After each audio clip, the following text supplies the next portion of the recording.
I want to play the clip first and then hear from you because you're more familiar with AOC since you worked for Brand New Congress, wrote a lot of her speeches, kind of a lot of what you heard in early day AOC was, as you said, kind of coming from you, not organically her. But let's play some of what AOC said yesterday. I think we could both agree this is the most passionate we've heard her in a long time in response to the House of Representatives now under Republicans removing Ilhan Omar from the Foreign Affairs Committee. Thank you. Now, as a fellow New Yorker, I think one of the things that we should talk about here is also one of the disgusting legacies after 9/11 has been the targeting and racism against Muslim Americans throughout the United States of America. And this is an extension of that legacy. Consistency, there is nothing consistent with the Republican Party's continued attack except for the racism and incitement of violence against women of color in this body. I had a member of the Republican caucus threaten my life, and you all and the Republican caucus rewarded him with one of the most prestigious committee assignments in this Congress. Don't tell me this is about consistency. Don't tell me that this is about a condemnation of anti-Semitic remarks when you have a member of the Republican caucus who has talked about Jewish space lasers and an entire amount of tropes and also elevated her to some of the highest committee assignments in this body. This is about targeting women of color in the United States of America.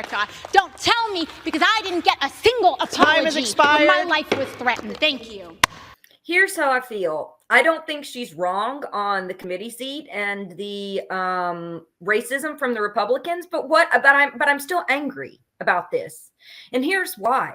Because I didn't see this fire in the last 2 years in the House. I didn't see her get up and call out Joe Biden when everyone was debating Title 42 and his expansion of Title 42 into Haiti, Nicaragua, and Cuba, blocking migrants from coming here and seeking asylum or seeking, for refugee status.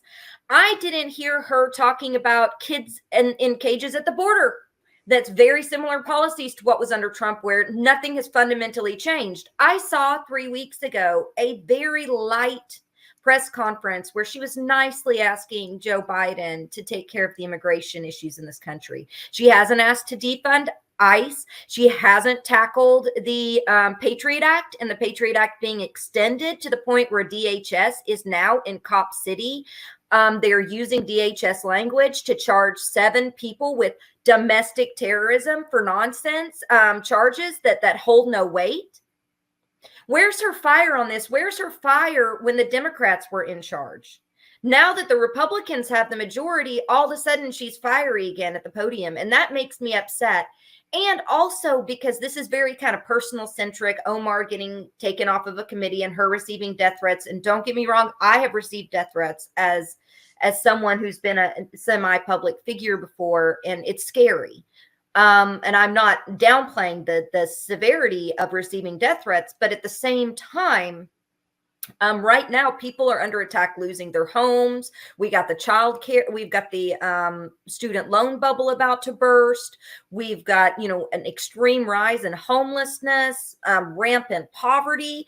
Where's the passion for the rest of us that are suffering and that our lives are literally being threatened every day by an economy that's working against us and by a representation that's working against us?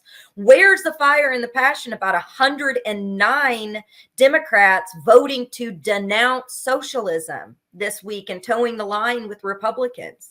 If she's going to take a party line sentiment and be able to throw out fire when it comes to the Republicans, where's the fire about her own party and a president that is using racist tactics built upon the backs of the Patriot Act, not to mention racist tactics built upon the backs of the crime bill when extending the military police state like Biden has been doing? Where's that passion? We're going to talk about racist policies. We're going to talk about racism. We're going to talk about the legacy of 9/11. All of that stuff is critical, and that's impacting us as citizens. as people that she's supposed to be representing as a member in the House, casting her vote. I saw this passion on the campaign trail. I saw it somewhat in 2019 to 2020, but as soon as the Dems took office, AOC started backtracking on everything from Medicare for all to abolish ICE to going light on the police state. And I'm disappointed. And now, and I guessed, I was like, watch her go hard once the Republicans have the majority. And she's coming out right out of the gate with that fire. Where's that fire been for us? And where's it going to be for us? I don't see it coming. I don't see her criticizing her own party. I mean, I can't say anything in opposition to what AOC said about Ilhan Omar. I think it was right on the money. I could tell you just from my purview on the road these last few years, there is we talk about a rise in anti-Semitism in this country. There is a rise of Islamophobia in this country. I've seen it at Trump rallies with, people holding signs, with Obama next to Osama. And I've seen signs of Ilhan Omar. So there's definitely Islamophobia. This is not about her supposedly making anti-Semitic comments.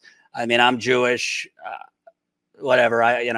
Some of the things she said might have been like on the line, but she apologized for them. I don't think she meant anything by it. And to tell you the truth, most of these rich white people could never understand the story of a Somalian refugee and what she went through. So maybe she does have some thoughts on Israel that are warranted. So, her and Rashida Tlaib is Palestinian. They're going to have thoughts on Israel, on the occupation, on those kind of things. And it's not anti-Semitic if you're just not like part of the Israel Could Do No Wrong Club, which has been the United States government since the birth of Israel. I mean, I'm not like burn down Israel. I mean, my wife is Israeli. I believe it should exist, but you can be critical of Israel. You can be critical of the government of Israel. You can be critical of the way they treat Palestinians. You could be. He was specifically critical of AIPAC. That's what started all of this, which AIPAC is known to bring money into for anti-Palestinian legislation and funding for the military industrial complex and the police complex in Israel. So calling out AIPAC, would be like calling out our police industrial complex in a lot of ways. It's warranted. And by the way, I'm just going to say it, and I'm a Jew, so come at me if you want. The reality is some of the biggest donors in this country are Jewish on both sides, Republicans and Democrats. So that's why a lot of these Republicans and Democrats are aghast if anyone criticizes Israel or AIPAC or you name it, because some of the people writing the biggest checks happen to be Jewish. That's just a fact. I could tell you because I've done deep dives and done reports on donors dating back to 2016. A lot of them are Jewish. That doesn't mean they're bad people. It does, for the most part, mean they are very, very super duper hard on for Israel, and any criticism of Israel or AIPAC or anything like that, you're an anti-Semite. So I think AOC was right on, and I don't have anything wrong with it. Frankly, we should have been hearing this from the Democratic Party all along. But Pelosi kind of, slapped her on the wrist and gave her a scolding, and the corporate Democratic establishment was not very strong in their, support of Ilhan Omar. We should also add, this, Zaina, and, some other channels belittle this, but these are these women get more death threats than any politician on Capitol Hill, perhaps other than the president. I know from speaking with people who work for them, and Zaina, you might know this too, they're receiving death threats all the time. So we could have our political disagreements with them, which I'm about to get into with AOC, but this is not just, hardball, sleazy politics. These people and their families have had threats, not just online, but in person. So you have to remember that when, the whole left is doing piñata to the squad, you're not the one getting death threats constantly. But on the politics of it, I can't help but watch that AOC rant and basically say, great, but this is these are the layups. If we're talking about basketball, this is not courageous to do this. This is not a hard thing to go against. You're going against Republican hatred. I mean, that should be an easy thing, and that's not courageous for you to do. That's kind of expected that you would do that if you're a progressive. But where was the hand waving and, the moral outrage during a deadly pandemic when Democratic Party and Biden, literally their solution during COVID was to expand COBRA? You ever been on COBRA, Zaina? I have. It is essentially you get fired from your job or whatever the case may be. Oh, you could keep your insurance from the place you just got fired if you pay $600, $700 just for the privilege to keep the shitty healthcare. And that's just people that are insured. I mean, Right. there's tens of millions of Americans that don't have insurance. There's hundreds of millions that are underinsured. So where was the outrage and the moral outrage? Again, I'm not knocking her for, I think she's spot on with everything she said about Omar. I'm happy that she backed her up. So I don't have a problem with that. The problem is essentially we don't need any more people to rant against the Republicans. That's the entire Democratic Party. That's their existence. They don't run on anything per se. They're not running on any bold structural policy changes. They're just running on fascists over there, anti-trans over there, anti-LGBT over there. They're going to ban abortion if you give them the chance. By the way, most of these things are true, but we don't need the progressives. I mean, I'm not saying we can't walk and chew gum at the same time. I'm fine with AOC making that speech if she's also going against the Democratic Party for those things. And let's not just call out AOC because Cori Bush was right behind her, waving her hat, clapping for AOC's moral outrage. I haven't seen Cori Bush going at the Democratic Party the way that she certainly went against local politicians in St. Louis when she was an activist. She went against police during Black Lives Matter. She's not up there ranting against the Democratic Party. And we could go down the list. I've never seen AOC make that kind of impassioned speech about Medicare for all and the Democrats obstructing on that. I've never seen AOC, Rashida Tlaib, Ilhan Omar, Ayanna Pressley, Ro Khanna, go down the list of the squad plus. Never seen them do that on Biden abandoning a $15 minimum wage, which at this point is the conservative position. I think we need to start talking $25 minimum wage. I've never seen them do a impassioned floor speech that he abandoned a public option, which he ran on, which is not the desired position, but it's better than what we have now.